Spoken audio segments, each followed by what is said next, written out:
Good morning, good afternoon, and good evening, my precious pack, and welcome back once more to VEGA Conflict. So let's go ahead and let's jump into the first portion of the video, which is the Leviathan. So the Mark II fitting is essentially the same as my Mark I fitting, which to begin with was Nova Driver bound, but after having tested around with it a bit and finding out that it was a horrible choice for a weapon for it, Cascade and Proxium cannons are what I wound up going with, and they've been favorable for it thus far. On the back, we have no jump drive because I just haven't got around to putting one on it yet, but I have a bunch of the Parasitic Armor 3, and that's what allows it to be so durable. So much so that it actually outpaces my Behemoth. Without Victoria, it has a 4,000 or 7,000 gain over what my Behemoth typically has. Yeah. Other than that, the fitting is fairly straightforward and simple, and there's nothing else to it at the current moment.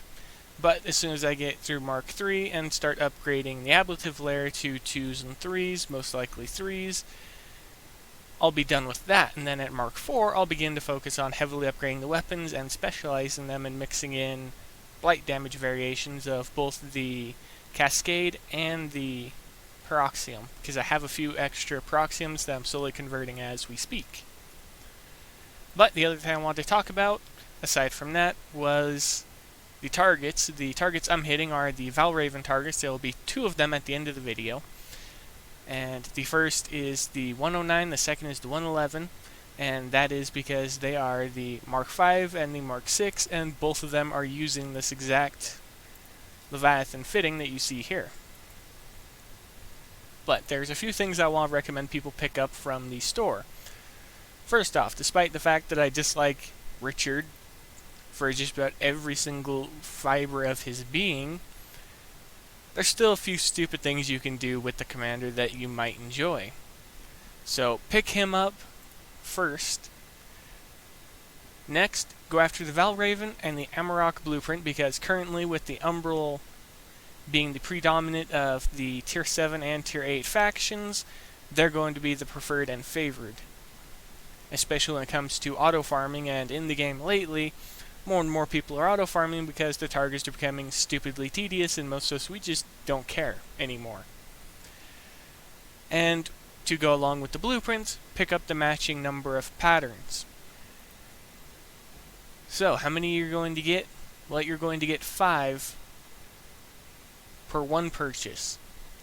And you're going to need 20 for the Mark 1, so you're going to need 4 pattern sets from here. So it's actually an exact value instead of a random drop like what you get from the fleet, where it could be 4 or 5.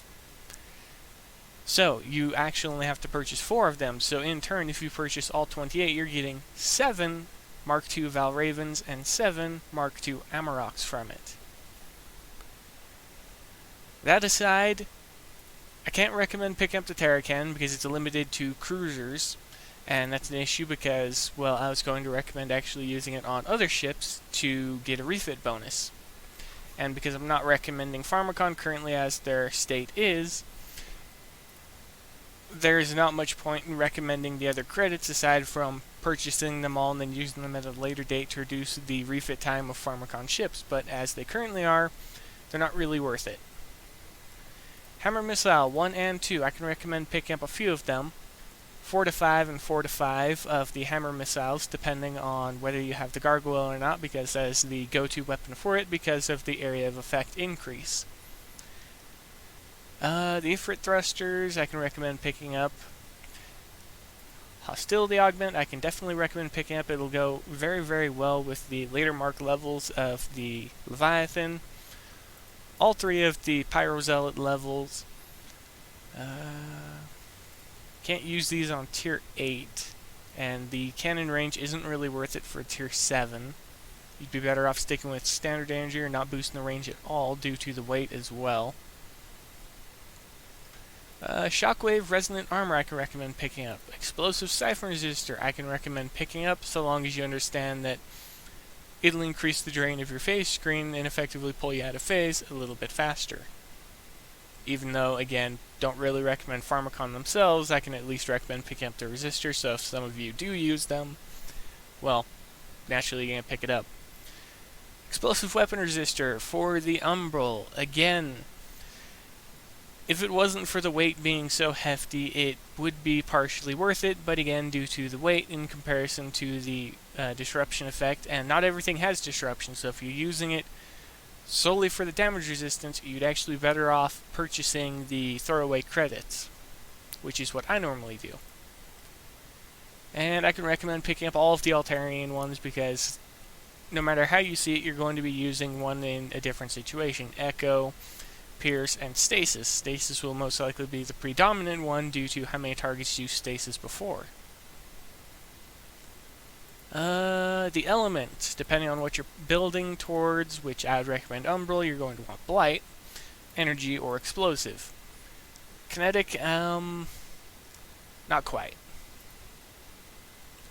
Silver and gold prize boxes, naturally, because within said boxes, we still get the credit items we can use to reduce the build time and fit times, well, the refit times, period, of whatever we're working on. So whatever the ships you're building up, whatever they're doing, you can reduce that time. Silver prize boxes for the exact same reason. They have weapon credits as well as special credits, so make sure you pick them up as well.